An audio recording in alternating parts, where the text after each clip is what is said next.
Hello friends, मैं हूं Devendra Sahu. YouTube के इस चैनल डीके मैथ्स ट्यूटोरियल में आपका स्वागत है। ठीक है ना। इससे पहले वीडियो में हमने रेंज स्पेस, नल स्पेस, है ना, और रैंक नलिटी थ्योरम के बारे में हमने समझा था। बट इनका जो यूज़ है ना, रैंक नलिटी थ्योरम का स्पेशली जो यूज़ है हमने नहीं किया था। तो इस वाले जो वीडियो लेक्चर में हम बहुत इंपॉर्टेंट नोट हम देखेंगे, ठीक है ना, उसको लिंक करते हुए और रैंक नलिटी थ्योरम को लेते हुए, है ना, हम उनसे रिलेटेड एग्जाम्पल्स भी देखेंगे। अगर आप चैनल में नए हैं तो सब्सक्राइब कर लीजिए, बेल आइकन प्रेस कर लीजिए ताकि नए वीडियोस को इन्फॉर्मेशन मिलता रहे, ठीक है ना, और वीडियोस को कंप्लीट देखिए। तो स्टार्ट करते हैं।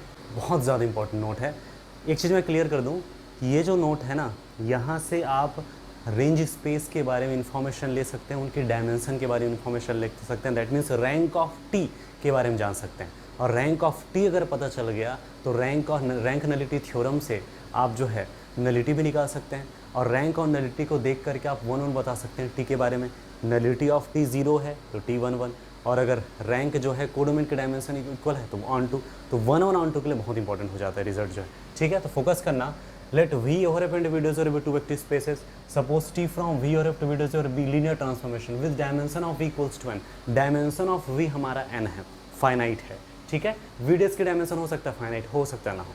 जनरली फाइनाइट का केस ही लेते हैं, बट वी की डायमेंशन तो फाइनाइट होना ही चाहिए। बोले तो dimension of videos, dimension of equals to n करके हमने लीनियर ट्रांसफॉर्मेशन तैयार किया T from V to videos. इतना क्लियर है? ठीक है, ओके। सपोज अब फोकस करना, है ना, जो हमारा डोमेन है वी, वहाँ से एक बेसिस टैग करना है। Suppose beta is a basis of V. ठीक है, तो डायमेंशन n है तो बेसिस में ऑब्वियस सी बात है n वेक्टर्स होंगे, है ना। तो beta equals to x1 x2 and so on xn करके। इतना क्लियर हुआ।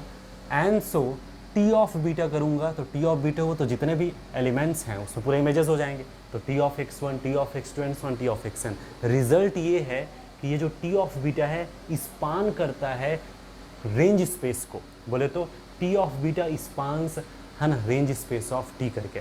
बहुत ही तगड़ा रिजल्ट। अब टी ऑफ बीटा स्पान करता है तो हो सकता है मैक्सिमम यही जो है ना, क्या हो, है ना, इनका जो है बेसिस हो सकता है इनसे इनका कोई सबसेट हो। हमें एल आई को देखना पड़ेगा ना, ये स्पान करता है, बट है ना, इसमें एल आई कितने हैं वो तो इंपॉर्टेंट बात है।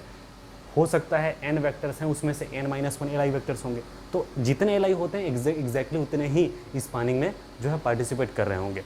तो लॉजिक तो क्लियर होना चाहिए। जैसे है ना R2 है ना, इनका हमने एक सबसेट लिया, बीटा इक्वल्स टू 1 0 0 1 1 1।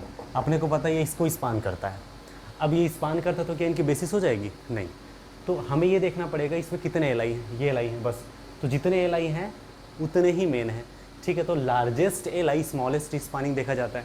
तो यहाँ से तो पता चल गया स्पान करता है, लेकिन इसमें जितने एल आई हैं एग्जैक्टली उतने ही बेसिस में होंगे, तो एग्जैक्टली उतने ही डायमेंशन हुआ आर ऑफ टी का। यस, तो dimension of are of T equals to number of L I vectors in T of beta करके। ठीक है ना। और dimension of are of T क्या होता है? Rank of T. तो rank of T equals to number of L I vectors in T of beta. कितना जबरदस्त रिजल्ट हुआ, है ना। वी से आप एक बेसिस टैग कीजिए, उनका इमेज देखिए, है ना, वो स्पान करता है आर ऑफ टी को। अब इसमें जितने एल आई वेक्टर्स होंगे एग्जैक्टली इनकी डायमेंशन है rank of T. Rank of T अगर कोडोमेन के डायमेंशन के इक्वल है तो ये हो जाएगा ऑन टू का सिचुएशन, इक्वल नहीं है तो नॉट ऑन टू। परफेक्ट। और रैंक ऑफ टी कुछ निकल रहा है फाइनाइट वैल्यू, समझ लीजिए by rank nullity theorem, rank of T plus nullity of T equals to dimension of V कितना है n। ठीक है, यहाँ पुट द वैल्यू, है ना। फिर जैसे इसकी वैल्यू m है ना, तो यहाँ से नलिटी की कितनी वैल्यू निकल जाएगी? n-m। अगर नलिटी 0 हुआ तो 1 1 हो गया, 0 नहीं हुआ तो नॉट 1 1। क्लियर हो रहा है? अब हम एग्जांपल्स देखेंगे। Consider a linear transformation T from v over r to r over r defined by t of f of x equals to f of 0 f dash of 0। ठीक है ना। और ये जो वेक्टर स्पेस हमने डिफाइन किया, अपने को पता होना चाहिए ना, लीनियर ट्रांसफॉर्मेशन है तो ये अपना डोमेन है वाला वेक्टर स्पेस है, अपना कोडोमेन वाला वेक्टर स्पेस। ठीक है, तो कोडोमेन तो क्लियर पता चल रहा है R2 ओवर R है ना, यानी 2 टपल्स का कलेक्शन है। ठीक है, ओवर फील्ड R। लेकिन ये जो V है वो क्या है? तो उसके लिए यहाँ डेफिनेशन दिया गया है। V है ना, vector space of functions defined from R to R such that f double dash minus f equals to 0। That means ऐसे फंक्शंस को कलेक्ट करना है जो R से R में डिफाइन है और वो इसको सेटिस्फाई करना चाहिए। ठीक है ना। खास बात ये वेक्टर स्पेस है, फील्ड सेम वही है, क्योंकि ऑब्वियस सी बात है लीनियर ट्रांसफॉर्मेशन तैयार कर रहे हो तो दोनों की फील्ड तो सेम होना चाहिए। ठीक है ना। तो फील्ड हमारा R है, ये डोमेन है, ये अपना कोडोमेन है। इतना क्लियर हो गया? ठीक है, तो अपने को ये देखना है कि लीनियर ट्रांसफॉर्मेशन 1 1 और ऑन टू है या नहीं। ठीक है, इसी पर डिस्कशन करने वाला हूँ। 4 एग्जाम्पल्स मैं दूंगा, है ना। उसमें फर्स्ट एग्जाम्पल यही है ठीक है, 1 1 ऑन टू वाला, 1 1 नॉट ऑन टू, है ना, not 1 1 but onto, neither 1 1 not onto, ये 4 केसेस होंगे, ठीक है ना। तो फर्स्ट केस है ना, इस पे फोकस करते हैं।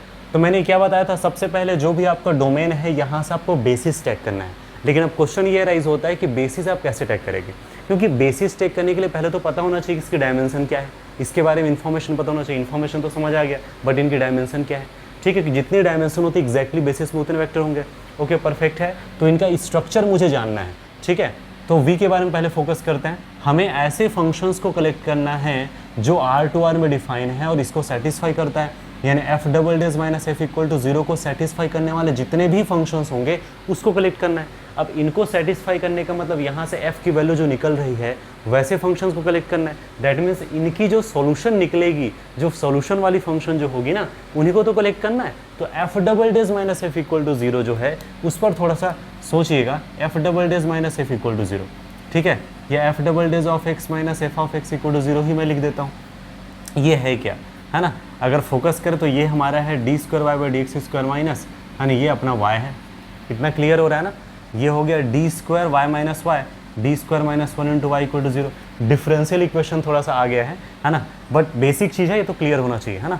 अब यहाँ से हमें ऑक्सिलरी इक्वेशन देखना है। ऑक्सिलरी इक्वेशन होगा M square minus 1 equal to 0, तो M square equal to 1, that is M equal to plus minus 1 plus 1। Clear है। तो m की वैल्यू जो निकला है वो है -1 और +1 निकला है, ठीक है। तो यहाँ से फिर अगर हम देखें solution, therefore y equals to, है ना, कितना हो जाएगा, है ना, c1 e to the power minus X plus c2 e to the power plus X, यही अपना क्या है, f ऑफ x, ठीक है।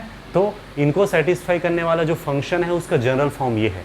दैट मीन्स ऐसे फंक्शंस को कलेक्ट करना है ना, क्योंकि यही तो है जो इनको सेटिस्फाई करेगा। परफेक्ट है ना। ये क्लियर हो रहा है ना। डिफरेंशियल इक्वेशन जब हम स्टार्ट करेंगे ना, तो उस समय ओडी जब स्टार्ट करेंगे तो उसमें हम पूरे डिटेल में इसके बारे में देखेंगे। डोंट वरी, बट बेसिक चीज़ आपको पता होना चाहिए, है ना। अगर आपको इस टाइप से अगर कोई इक्वेशन मिल रहा है, ये डिफरेंशियल इक्वेशन है ना, ये होगा M square minus A M plus B equal to 0।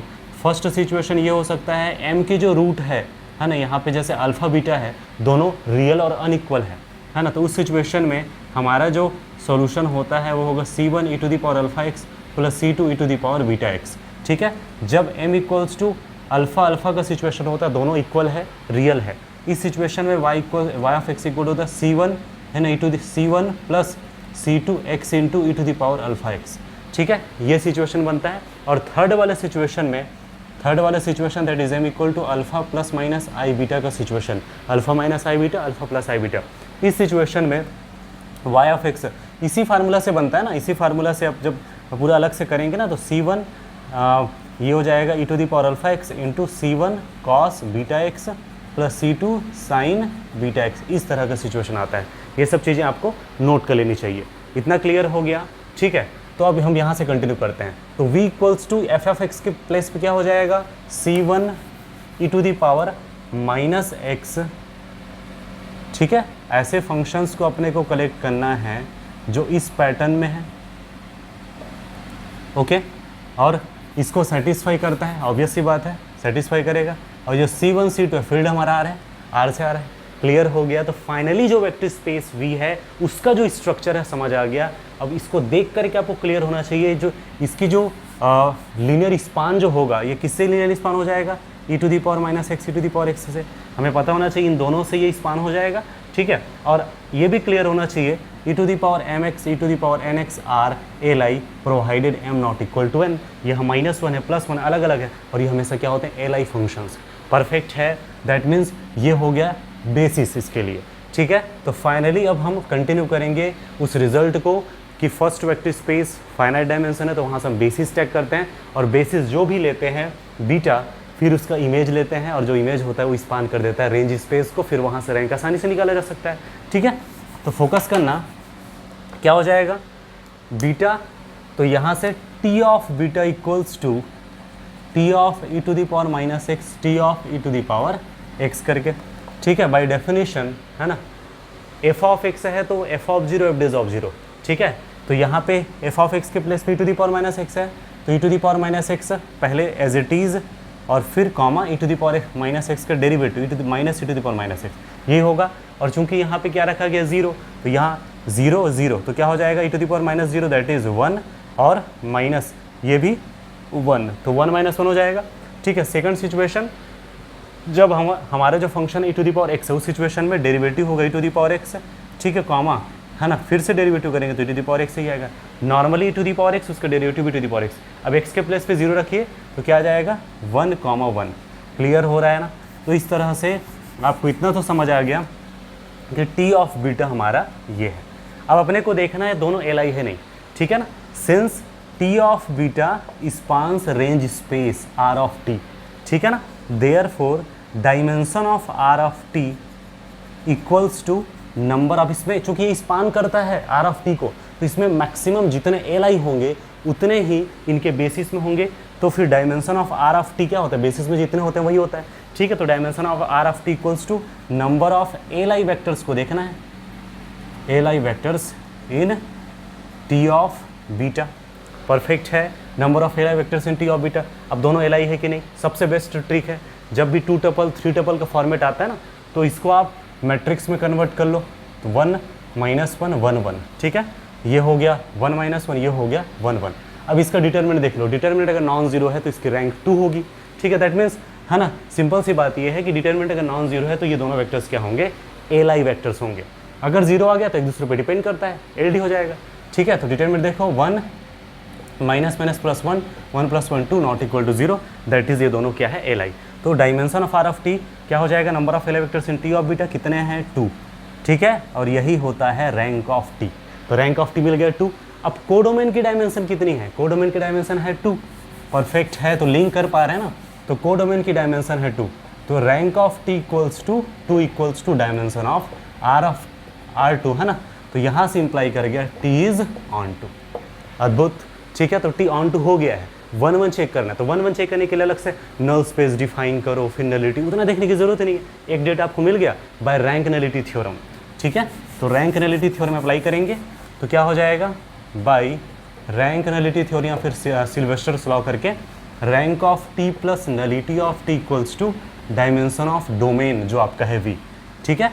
तो रैंक ऑफ t कितना है 2, नलिटी ऑफ t, और डायमेंशन ऑफ v कितना है आपने निकाला अभी। यहाँ पे कितनी डायमेंशन है, इसके बेसिस में 2 वेक्टर है, मतलब इनकी डायमेंशन कितनी हुई, 2 है ना, ठीक। तो नलिटी ऑफ t कितना हो गया, 2 - 2 0, इसका मतलब t इज 1 1, ठीक है। तो फाइनली हमने पहला एग्जाम्पल ले लिया 1 1 ऑन टू का, ठीक है। तो hence t is both 1 1 and onto. Next example देखिए, consider a linear transformation t from v over r to r defined by t of f of x equals to f of 0 f dash of 0, here v equals to, है ना, f of x such that f from r to r defined by such that करके f double dash plus f equals to 0। थोड़ा सा minor change किया है, ठीक है ना। फोकस करना, हमने एक लीनियर ट्रांसफॉर्मेशन लिया, ये डोमेन वाला वेक्टर स्पेस है, कोडोमेन वाला वेक्टर स्पेस है, सेम वही है, बस यहाँ पे फील्ड तो सेम वही आ रहा है। यहाँ जो वेक्टर स्पेस v है, जो डोमेन आपने लिया है उसमें हमने चेंज किया, है ना। आपको ऐसे, ये क्या है, vector space of functions from r to r defined by f double dash plus f equals to 0। ऐसे फंक्शंस को कलेक्ट करना है जो f double such that f double dash plus f equal to 0, मतलब इनको सेटिस्फाई करने वाले functions को कलेक्ट करना है। सेम वही बात, हमें सबसे पहले इस v का इन्फॉर्मेशन लेना है, क्योंकि यहाँ से मुझे बेसिस चेक करना है, तो इनकी डायमेंशन जानना पड़ेगा, बेसिस जानना पड़ेगा, ठीक है। तो उनके लिए मुझे इसका स्ट्रक्चर समझना पड़ेगा। तो ऐसे फंक्शंस को कलेक्ट करना है जो इनको सेटिस्फाई करते हैं, तो इनको सेटिस्फाई करने वाले जो जो फंक्शंस आएंगे वही तो इसके अंदर होंगे। तो इनको सेटिस्फाई करना मतलब इनकी सॉल्यूशन, तो कैसे देखेंगे, सेम वही चीज़ ना। तो f double dash plus f equal to 0 या f double dash of x plus f of x equal to 0, ये है y double dash plus y equal to 0, ठीक है ना। d square y by D x square plus y equal to 0, मतलब मैं उसको और डीप में ले जा रहा हूँ ताकि चीज़ें आपको अच्छे से क्लियर हो। तो यहाँ से ऑक्सिलरी इक्वेशन की अगर बात करें तो m square plus 1 equal to 0, m square equal to -1, तो m इक्वल टू आया, क्या आएगा बताइए, plus minus root of -1, that is plus minus i, ठीक है ना। तो मैं इसको अलग अलग लिख लेता हूँ, -i plus i, i means iota, ठीक है ना। क्लियर है ना, कोई दिक्कत नहीं होना चाहिए। आयोटा मीन्स रूट ऑफ -1, ये आपको क्लियर है। तो m की वैल्यू -i प्लस i है, ठीक है। तो फिर फार्मूला सेम वही है, 3 अलग अलग केस लिखाया था, डायरेक्ट तीसरा केस यूज़ कर सकते हो, अदरवाइज 2 अलग अलग हैं तो आप डायरेक्ट उस फार्मूला को ही यूज़ कर सकते हो, कोई दिक्कत नहीं। तो देयरफॉर यहाँ से y इक्वल्स टू, है ना, y means f of x equals to c1 e to the power, है ना, -ix plus c2 e to the power ix। मैं चाहूँ तो डायरेक्ट लिख सकता था तीसरा केस जो मैंने बनाया उनको, ठीक है। लेकिन मैं इसको लिख करके ये क्लियर कर रहा हूँ कि इसमें जो पार्ट्स अलग अलग आएंगे ना, उसमें चीज़ों को समझना है अपने को, ठीक है, कि रियल और इमेजिनरी के केस को समझना है। C1 ये होता है cos x माइनस आई साइन एक्स, ठीक है ना, प्लस C2 ये होता है cos x प्लस आई साइन एक्स। ये सब चीज़ों को हमने यूज़ किया है कॉम्प्लेक्स एनालिसिस में, ठीक है ना। तो मैं उम्मीद करता हूँ आपको चीज़ें क्लियर है। C1 इसकी वैल्यू ये हो गया, प्लस C2 इसकी वैल्यू हो गया, तो आ जाएगा C1 plus C2 into cos x, ठीक है, प्लस माइनस, है ना, आई कॉमन निकाल दिया और साइन एक्स भी बाहर निकाल देते हैं ना, तो क्या मिला फिर आपका minus C1 plus C2 sine x कर। मैं ये भी बताने की कोशिश कर रहा था, ये रियल पार्ट हो गया, इमेजिनरी पार्ट हो गया, ठीक है ना। तो इसको ए नाम दे दीजिए, है ना, A कॉस एक्स, है ना, प्लस B साइन एक्स, ठीक है। अब क्लियर है, कोई दिक्कत नहीं, हमारा फंक्शन तो समझ आ गया। लेकिन अब चूंकि हमारा फील्ड हमारा आर है, फील्ड हमारा आर है, तो इमेजिनरी का केस पॉसिबल ही नहीं है, ठीक है।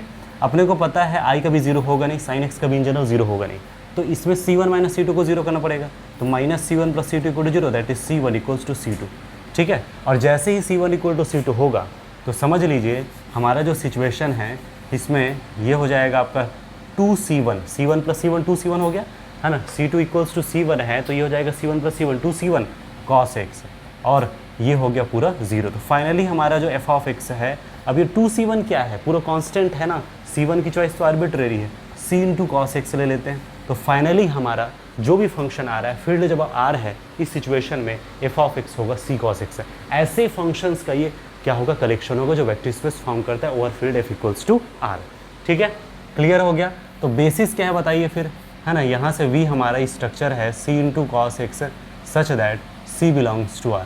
तो इतना तो क्लियर है, इसमें cos x ही है सिंगलटन जो पूरी तरह से इस फंक्शन को फॉर्म कर देगा, और सिंगलटन है और इन जनरल कभी जीरो तो होगा नहीं, इसका मतलब ये Li भी है, तो इसका मतलब ये हुआ कि यही बेसिस हो जाएगा, ठीक है। तो इनकी जो डायमेंशन है वो है 1, याद रखिए इस वेक्टर स्पेस V की बेसिस में सिंगलटन है तो डायमेंशन कितनी हुई 1, बेसिस हमने टैग किया beta equals to cos x, तुरंत यहाँ से T ऑफ बीटा लेंगे तो हो जाएगा T of cos x, okay, clear हो गया।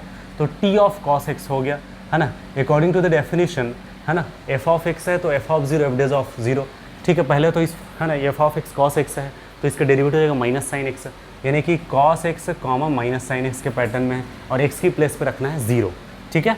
तो cos 0 minus sine 0, cos 0 1 minus sine 0 minus 0 यानी 0, ठीक है। तो T ऑफ बीटा के अंदर है सिंगलटन 1 0, ठीक है, परफेक्ट है। तो यहाँ से कोई शक की बात ही नहीं है कि यहाँ से समझ आ रहा है T ऑफ बीटा अपने को पता है स्पान करता है किसको, पूरे कोडोमेन को, है ना, सॉरी रेंज स्पेस को स्पान करता है, R ऑफ T को स्पान करता है ना, ठीक है। तो T of beta spans R of T, ठीक है।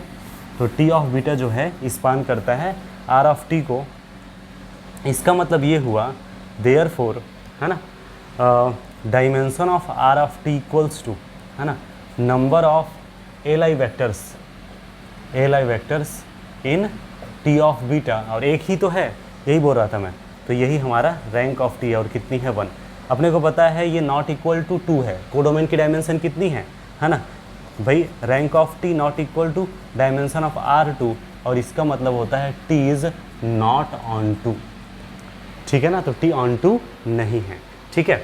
By rank nullity theorem, rank nullity theorem use कीजिए, वहाँ से नलिटी निकाल लीजिए, तो फिर by rank nullity theorem rank of T plus nullity of T equals to dimension of V, V means domain होता है ना, तो रैंक ऑफ T 1 है, नलिटी के बारे में जानकारी लेना है अपने को, और डायमेंशन ऑफ V कितनी है 1 है, तो फिर यहाँ से nullity of T equals to 1 minus 1 means 0, और इसका मतलब है T इज़ 1 1, तो इसका मतलब ये हुआ, ये एग्जाम्पल है T is 1 1 but not onto का, क्लियर है। थर्ड एग्जाम्पल देखिए, consider a linear transformation T from R3 over R to R2 over R defined by T of x y z equals to x plus y y minus z, ठीक है।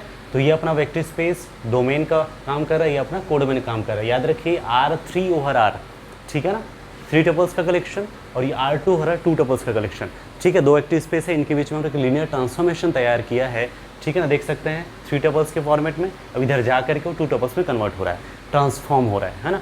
T of x y z equals to x plus y, है ना, y minus z, इस तरह से आपको पता होना चाहिए, x plus y y minus z, अब चूंकि अपने को पता है दोनों वेक्टर स्पेस के बारे में इन्फॉर्मेशन पता है अपने को, ठीक है, ये इनकी डायमेंशन 3 है, इनकी डायमेंशन 2 है, ठीक है, क्लियर है। अब जो डोमेन है वहाँ से अपने को बेसिस टैग करना है, तो यहाँ तो डायरेक्टली समझ आ जाएगा। बेसिस जो होगा अपने अकॉर्डिंग जो आपको पसंद है वो बेसिस ले सकते हो। आप यूजुअल बेसिस ले सकते हो, नेचुरल बेसिस जो बोलते हैं जिसे ना, वो ले सकते हो, या कोई भी अपने हिसाब से बेसिस टैग कर सकते हो। तो 1 0 0 मैं यूजुअल बेसिस ही ले लेता हूँ, 0 1 0 0 0 1, ठीक है। तो यहाँ से बेसिस टैग किया बीटा इक्वल्स टू 1 0 0 0 1 0 0 0 1। तो यहाँ से लगे हाथ आप क्या कीजिए, टी ऑफ बीटा निकालिए, ठीक है। तो टी ऑफ बीटा क्या हो जाएगा, टी ऑफ 1 0 0 है ना, टी ऑफ 0 1 0 है ना, और टी ऑफ 0 0 1 करके। तो यहाँ से है ना, according to the definition first का सम से सेकंड में जस्ट डिफरेंस, तो क्या हो जाएगा डेफिनेशन से 1 + 0 1 0 - 0 0, ठीक है, और फिर 0 + 1 0 + 1 1 1 - 0 1, ठीक है, 0 + 0 0 0 - 1 -1, इस तरह से, ठीक है, क्लियर हो गया। और अपने को पता है कि since T of beta spans है ना रेंज स्पेस ऑफ टी, ठीक है, therefore dimension of are of T equals to number of l vectors, है ना, number of l vectors in T of beta करके, और dimension of are of t को ही क्या बोलते हैं, रैंक ऑफ टी। अब तो पूरा चीज़ें क्लियर हो रही है फ्लो में, है ना, ठीक है। Number of l vectors in T of beta, T of beta में एल वेक्टर्स कितने हैं भाई, सिंपल सी बात है ना, ये कोडोमेन जो भी रेंज स्पेस होता है कोडोमेन का सब स्पेस होता है। अब कोडोमेन का सब स्पेस है तो भाई मैक्सिमम उनकी डायमेंशन 2 होगी या 2 से छोटी होगी, यहाँ तो 3 है भैया, तो पॉसिबल ही नहीं है, ठीक है। तो इम्पॉर्टेंट इस बात का है टी ऑफ बीटा जो भी है उसमें मैक्सिमम एल आई वैक्टर्स कितने पॉसिबल हैं, 2 पॉसिबल है, ठीक है। आप इन दोनों को लो, चाहे इन दोनों को लो, चाहे इन दोनों को लो, मैक्सिमम कितने पॉसिबल है, 2। लॉजिक क्लियर है कि नहीं, बेसिक है ना। आप CS लगाइए, कॉमन सेंस लगाइए, चीज़ें बिल्कुल क्लियर हो जाएंगी। तो कितना हो जाएगा 2। तो rank of T equals to कितना निकला, इसमें मैक्सिमम एल आई वेक्टर्स कितने हैं, 2, ठीक है। और अपने को पता है कि ये जो है कोडोमेन के डायमेंशन के इक्वल है, ठीक है। और इसका मतलब ये हुआ T is onto, perfect ना, टी ऑन टू हो गया, है ना। By rank nullity theorem, rank nullity theorem से rank of T plus nullity of T equals to dimension of V, dimension of V means r³ r⁻3, है ना। तो यहाँ से लॉजिक लगाइए, है ना, रैंक ऑफ टी कितनी है, 2 है, नलिटी ऑफ टी और डायमेंशन ऑफ r3 कितना है, 3, ठीक है ना।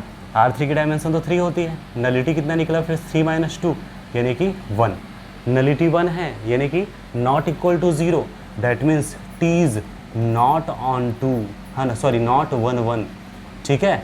तो नलिटी 0 नहीं है यानी कि नॉट 1 1, तो ये एग्जाम्पल हो गया नॉट, है ना, t is not 1 1 but onto का, ठीक है, क्लियर है। Consider a linear transformation T from R2 हर R to R2 हर R defined by t of XY equals to Y0, ठीक है ना।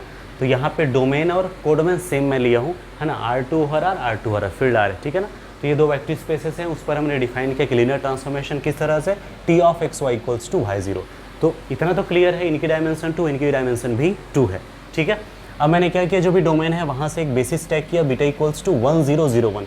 नॉर्मली जब खुद से टैग करते हैं तो यूजुअल बेसिस ले सकते हैं, कोई दिक्कत नहीं, ठीक है। तो जो भी आपकी मर्जी यहाँ से बेसिस उठाइए और फिर वहाँ से टी ऑफ बीटा निकालिए, तो होगा टी ऑफ 1 0 टी ऑफ 0 1, इतना क्लियर हो गया, ठीक है। तो टी ऑफ 1 0 टी ऑफ 0 1 देख सकते हैं डेफिनेशन के अकॉर्डिंग, है ना, x, y है, तो फिर y फर्स्ट पोजीशन में आता है, सेकंड में 0 हो जाता है, तो सेकंड प्लेस तो 0 फिक्स है, मैं पहले ऐसे कर लेता हूँ, ठीक है। सेकंड तो 0 फिक्स है।